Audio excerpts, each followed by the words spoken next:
Hello दोस्तों, कैसे हैं आप सब। उम्मीद करते हैं कि सब बढ़िया होगा। दोस्तों, आज हम आपको जिस देश के बारे में बताने जा रहे हैं वो सबसे अलग है। इस देश की सीमा लैंडलॉक है, यानी ना तो यहाँ की सीमा में कोई समंदर है ना रेगिस्तान। दोस्तों, इस देश के बारे में कहा जाता है कि यहाँ की खूबसूरती वाकई में किसी का भी दिल जीत ले। यहाँ के लोग बहुत अमीर नहीं है, लेकिन फिर भी यहाँ के लोगों का दिल बहुत बड़ा होता है। आज हम आपको अफ्रीका कॉन्टिनेंट के एक बेहद ही छुपे रुस्तम देश लेसोथो के बारे में पूरी जानकारी देने जा रहे हैं। वीडियो को बिना स्किप किए पूरा देखिएगा। साथ ही जो दर्शक चैनल पर फर्स्ट टाइम आए हैं वो जल्दी से हमारे चैनल को सब्सक्राइब जरूर कर लें। चलिए शुरू करते हैं आज का ये रोचक सफर। दोस्तों, सबसे पहले आपको बता दूं, इस देश की सीमा चारों तरफ से साउथ अफ्रीका से घिरी है। इस देश की राजधानी का नाम मासेरू है। यहाँ की कुल आबादी तकरीबन 20 लाख के आसपास है। ये देश बहुत रिच नहीं है, लेकिन यहाँ के लोगों का दिल बहुत रिच है। दोस्तों, लेसोथो की अर्थव्यवस्था ने हाल के वर्षों 2010-20 में काफी वृद्धि का अनुभव किया। हाल के वर्षों में सकल घरेलू उत्पाद में 5% से अधिक, कुछ वर्षों में 8.7% तक के वार्षिक सुधार के संकेत मिले। लेसोथो अर्थव्यवस्था की हालिया वृद्धि का एक बड़ा कारण सोने और चांदी, बिशा खदान में पूर्ण संचालन और मसावा में सीमेंट कारखाने से सीमेंट का उत्पादन शुरू होना है। देश में कोई मान्यता प्राप्त आधिकारिक भाषा नहीं है, लेकिन देश में 3 भाषाओं को स्थानीय भाषाओं का दर्जा दिया गया है, जिनमें अरेबिक, इंग्लिश और त्रिगिनिया। इस देश की विभिन्न क्षेत्रीय भाषाएं, इनमें त्रिगिनिया, बेजा, कुनमा, साहो प्रमुख हैं। इसके अलावा लेसोथो भाषा का भी प्रयोग कहीं ना कहीं होता है। दोस्तों, 24 मई साल 1991 को लेसोथो ने इथियोपिया से स्वतंत्रता प्राप्त की। इस कारण से ये दिन राष्ट्र के दृष्टिकोण से काफी महत्वपूर्ण है। आपको जानकर हैरानी होगी, इस देश की सत्ता केवल एक पार्टी के हाथों में, क्योंकि ये देश चीन की तरह एकल दल पर आधारित है। इस देश में केवल एक ही पार्टी को कानूनी मान्यता प्राप्त है। हालांकि साल 1997 में संविधान संशोधन करके बहुदलीय राजनीति को अस्तित्व में लाया गया, लेकिन ये संशोधन केवल कागजी ही हुआ। रियल में अभी भी इस देश में एक ही पार्टी की सत्ता है। इस देश में विपक्षी पार्टी का कोई नामो निशान नहीं है। आप इस बात से यहाँ के लोकतंत्र का अंदाजा लगा सकते हैं। जहाँ कोई विपक्ष में नहीं हो, उस देश का क्या ही हाल होगा। दोस्तों, डू यू नो, एक रिसर्च के अनुसार साल 2010 तक लेसोथो की कुल जनसंख्या 62.9% ईसाई धर्म, 36.6% इस्लाम और 0.4% लोगों ने लोक धर्म को माना। ईसाई धर्म के सबसे प्रचलित सबसे पुराना धर्म है यहाँ।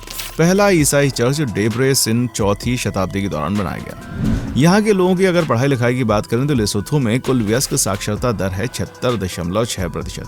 15 से 24 वर्ष के युवाओं में साक्षरता दर है 93.3%। लेसोथो में लगभग 824 स्कूल और 2 यूनिवर्सिटी हैं। इस देश में शिक्षा आधिकारिक तौर पर 6 से 13 वर्ष की आयु के बच्चों के लिए अनिवार्य है। इस देश के स्कूल में 70% से 90% बच्चे प्राथमिक स्कूल, 61% बच्चे माध्यमिक स्कूल जाते हैं। इस देश के स्कूल में छात्र शिक्षक का अनुपात उच्च है।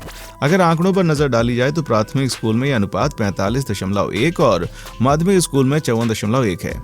यहाँ के लोग अपने विकास के लिए शिक्षा पर बहुत ध्यान देते हैं, जिससे खुद का और देश का विकास हो सके।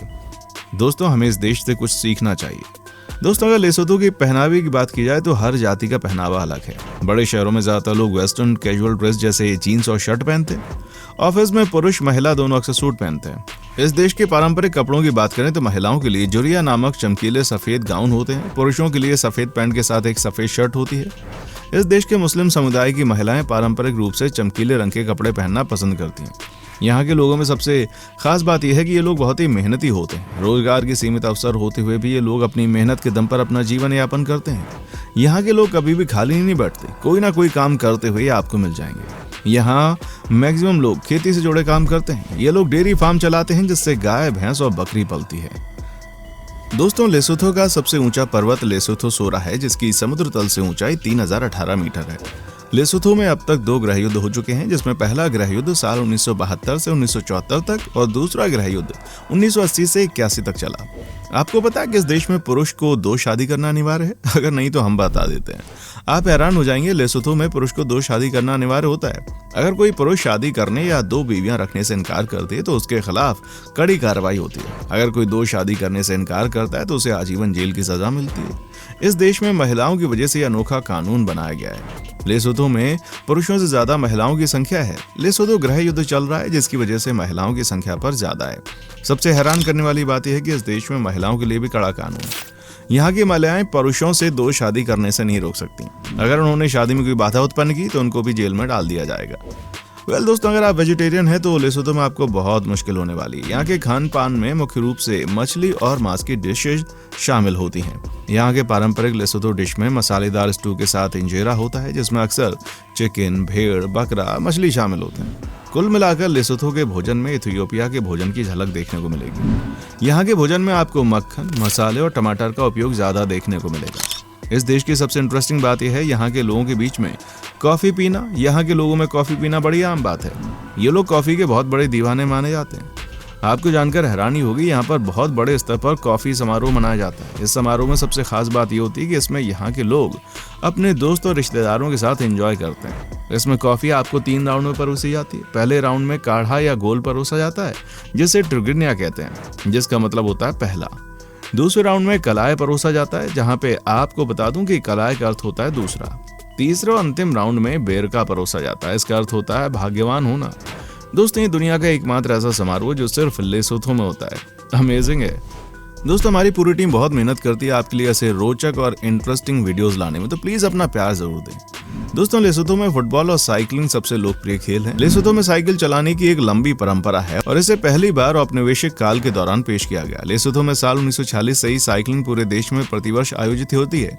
पुरुषों और महिलाओं दोनों की राष्ट्रीय साइकिलिंग टीम को अफ्रीकी महाद्वीप में पहले स्थान पर रखा गया है और लेसोथो को दुनिया के सर्वश्रेष्ठ साइकिलिंग देशों में से एक स्थान में दिया गया है। लेसोथो की साइकिलिंग टीम ने लगातार कई वर्षों तक अफ्रीकी महाद्वीप साइकिलिंग चैंपियनशिप जीती है। लेसोथो के आगे बहुत सारे मनमौजी होते हैं लोग। कहने का मतलब, कितनी भी कठिनाई क्यों ना हो, लोग हमेशा हंसी मजाक खुश रहना जानते हैं। ये लोग एक दूसरे को मदद करते हैं, आपस में मिलजुल कर रहते हैं। अगर इन लोगों का आपस में कोई मतभेद हो तो ये लोग आपस में बैठकर बातचीत करके मतभेद दूर करने की कोशिश करते हैं। यहाँ के लोग दिल से बड़े अच्छे माने जाते हैं। दोस्तों, इस देश की राजधानी मासीरू को न्यू लिवरपूल के रूप में जाना जाता है, क्योंकि मासीरू में पुरानी इमारतों की बनावट काफी रूप से लिवरपूल में बनी इमारतों से मेल खाती है। बेनिटी मुसोलिनी के लेसोथो पर अधिकार करने के बाद उसने अस्मारा को लिटिल ब्रिटेन में बदलने की कोशिश की। इसलिए उन्होंने उत्कृष्ट इतालवी वास्तुकला के साथ कई स्मारकीय संरचनाएं बनाई। शहर में विशिष्ट इतालवी स्पर्श लेसोथो का बहुत लंबे समय तक ब्रिटिश द्वारा उपनिवेशित होने का प्रभाव है। वर्तमान में 400 से अधिक संरचनाओं में एक इंग्लिश वास्तुशिल्प है, जिनमें सिनेमा, कैपिटल, केरन कासा डेल फासियो, रूढ़िवादी कैथेड्रल और अन्य लोगों के बीच डेसमहारे में विला शामिल है। कुछ दुकानें अभी भी इंग्लिश नामों जैसे फेरामेंटो, पेस्टिसेरिया, मोडर्मा और बार विनोटा का उपयोग करती हैं। आपकी जानकारी के लिए बता दूं, पूरी दुनिया में सबसे पुराना मानव जीवाश्म लेसोथो में मिला। एक खुदाई के दौरान 1 लाख से पुरानी खोपड़ी लेसोथो के अफार क्षेत्र में पाई गई। इससे पहले इतनी पुरानी मानव अवशेष कहीं और नहीं मिली थी। जब भी हम किसी देश के स्वतंत्रता संग्राम की बात करते हैं, उस देश के पुरुष के संघर्ष, त्याग और बलिदान की कहानी सामने आती है। लेकिन लेसोथो के मामले में स्थिति अलग है, क्योंकि इस देश की महिलाओं ने अपनी स्वतंत्रता संग्राम में महत्वपूर्ण भूमिका निभाई है। विभिन्न तरीकों से पुरुष सेनानियों की मदद के अलावा महिलाएं भी सीधे संघर्ष में शामिल हुई। महिलाओं ने देश के स्वतंत्रता संग्राम में सक्रिय भूमिका निभाई। एक सर्वेक्षण के अनुसार लेसोथो के स्वतंत्रता सेनानियों से 30% से अधिक सदस्य जो हैं वो महिलाएं हैं। दुनिया के अन्य सभी मुक्ति आंदोलनों की तुलना में इस समूह में महिलाओं का प्रतिशत सबसे ज्यादा था। दोस्तों, लेसोथो के नागरिक बाहरी दुनिया में क्या हो रहा है इसके बारे में कुछ भी नहीं जानते, क्योंकि इस देश में मीडिया नाम की कोई चीज नहीं है। वास्तव में यहाँ की मीडिया सरकार द्वारा पूरी तरह से नियंत्रित है और ये मीडिया सरकार की प्रशंसा के अलावा कुछ नहीं दिखाती। इस कारण से बाहर की दुनिया के साथ लेसोथो का संचार अलग थलग रह गया है। इस देश के लोगों का अपना विचार व्यक्त करने का कोई अधिकार प्राप्त नहीं है। सबसे बड़ी बात यह है कि किसी भी विदेशी पत्रकार को लेसोथो में आसानी से प्रवेश करने तक की अनुमति नहीं होती। इसलिए वर्ल्ड प्रेस फ्रीडम इंडेक्स के अनुसार लेसोथो मीडिया दुनिया में सबसे खराब में से एक है। दोस्तों, आपको बता दूं, लेसोथो के लोगों के बारे में कहा जाता है कि यहाँ के लोग बहुत ही मेहनती होते हैं। कहते हैं यहाँ पर कोई भी अपने समय को बर्बाद नहीं करता, कुछ न कुछ करके पैसे कमाने की कोशिश करता है। माना जाता है कि यहाँ की महिलाएं भी बहुत काम करती हैं, अपने परिवार को चलाने में बहुत ज्यादा मेहनत करती हैं और खुश रहती हैं। दोस्तों, हमारा आज का एपिसोड आपको कैसा लगा कमेंट सेक्शन में आकर बताएं। हमें आपके कमेंट्स का इंतजार रहेगा। दोस्तों, उम्मीद करता हूँ आपको हमारा ये एपिसोड पसंद आया होगा। अगर आप हमारे चैनल पर नए हैं तो प्लीज चैनल को सब्सक्राइब करें, कमेंट सेक्शन में जाएं, कमेंट करें और बाकी लोगों के साथ में भी चैनल को जरूर शेयर करें, क्योंकि हम आपके लिए रोज इस तरह की वीडियोस बनाते रहते हैं। देखने के लिए शुक्रिया।